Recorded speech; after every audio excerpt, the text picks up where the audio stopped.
Hello parents, and welcome to my video back to school night. Welcome to photography, beginning photography. Hopefully I can answer some of your questions and help you sort of just better understand how this program is going to operate while we're online. So again, like I said, we're a beginning photography program on campus. We have a bunch of equipment and there's a bunch of resources. But given the situation, we're going to try to figure out a way to get your student to use their device as the tool for getting through this photography program.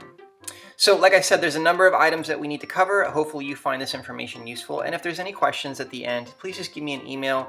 I try to do my best to make sure that I get back to emails within that day. There's a lot of emails coming in, a lot of stuff we're doing that way, but I will do my best to clarify and answer any questions that you have after this. So the first thing that we need to talk about is going to be our schedule. So here's a visual of our schedule. I'm just going to quickly go through this. Most of you are probably aware of our schedule now, but if you're unaware, this is just a quick run through. We've got Monday, Tuesday, Thursday, Friday at the top here, and the first 15 minutes of class will always be on a review of lessons that we've given throughout the week. So just making sure that we're kind of reviewing all the information that's leading up to the week's challenge. And there will be a weekly challenge in photography. There's one with Photoshop, or our photo editor called Pixlr. And there's also another challenge that has to do with just the photography that the student is required to take that week. So we're going to be doing multiple choices, short answers, some discussion work leading up to those challenges so that they're sure that they know what is asked of them in the rubric and the due date and the parameters of the challenge. So when we get to Wednesday, you can see we have a short day. 9 o'clock obviously is the start time, but you can see that the periods are fairly condensed here. We get through the day at 10:30, and that is just on Wednesdays. But you can see that, again, about 20 minutes of lecture time, and then there'll be some time after that for me to answer questions. So pretty simple to understand the schedule. I'm there usually at the end of class to answer questions. That's what I spend most of my time doing, is just sort of clarifying things. And so I will also introduce a video at the top of every worksheet. If you miss class or if there's some technical issues with the Zoom, please go to the worksheet. Every worksheet has a video and instructions on how to complete that worksheet or how to complete the challenge. So make sure that you always reference the video if you have questions and you have missed the lecture. The second thing we need to cover is going to be which device to use for this course. Many of you are saying, I don't have a digital camera. It's perfectly fine if you don't have a digital camera. Traditionally, we are a digital camera course, and we use all the settings in a DSLR camera. However, time being, please use your device. It will not matter which device you have.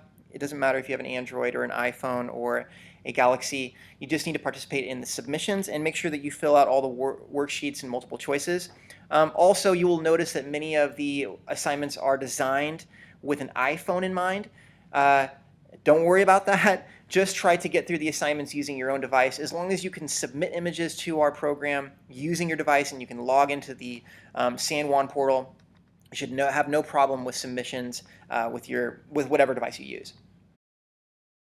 All right, guys, so now you can see that we are in Google Classroom, and we want to start in the stream. I'm going to go ahead and show you how we get into our Zoom meeting first. You're going to push on this hyperlink that says Launch Meeting in Zoom. This will always be at the top of our discussion board, and anytime class starts, that's how your student will get in. You'll also see upcoming due dates for that week. Everything is usually due on Friday. Sometimes I push it to Monday if it's a Photoshop lesson, but Friday is usually the due date. We're going to go into classwork really quick so I can show you all the lessons that we've given the students so far. The first week, there is a contract that the student signed. I think everybody from this period has turned it in except for just a little handful. And as you can see, if you're interested in knowing anything about sort of the parameters of the grading, the behavioral code, that's all there in the contract. So make sure that you review that if you have any questions about the behavioral code or attendance or anything like that. That's going to be something you might want to review. But as you can see, we are in week 3, and this is the rule of thirds week. The only piece of information I should probably pass on to you that's important is these little orange circles, or these little colored circles, need to be gray by the end of the week. So if you want to know if your student is keeping up with their assignments, a simple way to do that is to ensure that those bubbles are gray. So that is going to wrap up all the information that I could think of to include in the back to school night. If you have any questions for me about the information that I've given you or information that I haven't given you, please email me. I'll get back to you within 24 hours. I'm very accessible.